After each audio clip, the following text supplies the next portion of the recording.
Welcome back mga kabahay, at ayan, mag-unbox naman tayo ngayon ng iPhone 15 Pro Max. Ayan, ayaw pa yata magpabukas. Ano ba nangyari? Ayun, natanggal din sa wakas. Ayan, meron tayong natural titanium na color. At ayan, napakaganda. Tingnan muna natin ngayon yung kanyang USB-C to USB-C na nylon braided na cable.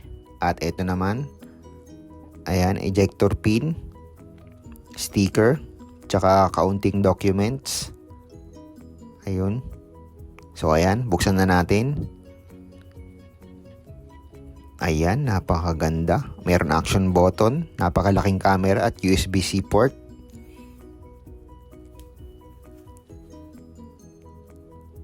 Ayan, i-power on na natin siya. Ayun mga kabahay, salamat!